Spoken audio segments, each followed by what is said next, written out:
પહેલું અમારું ગ્રુપ આઈસરી ખોડિયાલનું છે અને કાજલબેને અમારી બહુ મદદ કરી છે. અમારા ગામમાં આવીને પહેલાં અગરબત્તીની તાલીમ અમને શીખડાવવામાં આવી છે. શારદાબેનનો પણ બહુ બહુ આભાર. એ અમારા ગામમાં 20 વર્ષથી કામ કરે છે અને એ બેનને લાયા એ માટે અમને અગરબત્તીની તાલીમ શીખડાવી છે, પણ અમારા માટે બહુ સારું છે. લાભ પાંચમની દિવસે ટીડીઓ બેન અમારા ગામમાં આવ્યા હતા. ગામમાં આવીને પછી કલેક્ટર સાહેબ બીજા સાંગાથી 4-5 સાહેબો બીજા પણ આવ્યા હતા. અમને અગરબત્તીની તાલીમ આપી, એટલે બહેનો અમારી મંડળ બનાવ્યું. મંડળ પણ અમારું 10 જણાનું ગ્રુપ છે અને અમે સવાઈસિંહ ગ્રુપમાંથી આવેલા છીએ. તો અમારે ખૂબ ખૂબ અમારા બેનનો આભાર. ત્યાં અલગ અલગ સંસ્થાઓ પણ જોડાઈ અને કામ કરે. સરકારશ્રી પણ ઘણા બધા પ્રયત્નો કરી અને એ લોકો માટે ઘણું બધું કામ મળે અને ખેતીવાડી માટે એ બધું કામ કરી રહ્યા છીએ.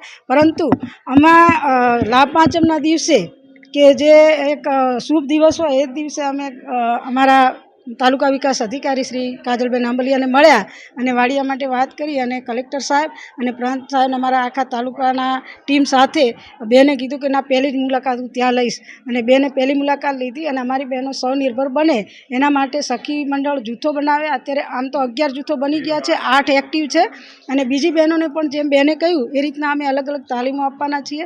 અગરબત્તી એટલા માટે અમે પસંદ કરી કે બહેનો આમ ઇઝી હતી અને બની શકે એવી હતી, એટલે પહેલી અમે પહેલ કરી કે કેવું રહેશે અને એના લીધે અમને સફળતા મળી અને બહેનોની ઈચ્છા હતી કે મા અંબાના આશીર્વાદ લઈ અને આપણે આપણો વ્યવસાય ચાલુ કરીએ. અને હું 2001થી કામ કરું છું, તો અત્યારે બહેનો અને બાળકો માટે કામ કરું છું, એજ્યુકેશન માટે કામ કરું છું. અમારી આ વોલેન્ટિયર બહેનો છે અને બહેનનો અમને બહુ જ સપોર્ટ મળ્યો છે. અમારા અધ્યક્ષ સાહેબ શ્રી એ પણ અમને બહુ જ, સાંસદ સાહેબ, પરબતભાઈ સાહેબ અને બધાની ખૂબ જ ત્યાં ઈચ્છા હતી કે તમે બહેનો છો એટલે તમે ત્યાં કામ કરી શકશો. એના માટે અમે ત્યાં ગયા અને સરસ મા અંબાના આશીર્વાદ મળ્યા.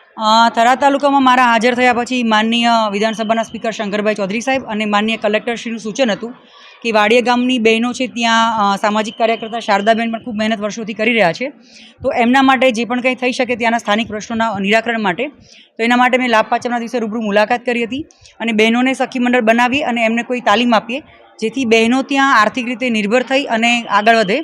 તો એ માટે અમે બહેનોને સમજૂત કરી અને ત્યાં અમે બહેનોના 8 સખી મંડળના ગ્રુપો બનાવ્યા હતા અને ત્યારબાદ એ બહેનોને અમે આરસીટીના માધ્યમથી અગરબત્તી બનાવવાની તાલીમ આપી હતી.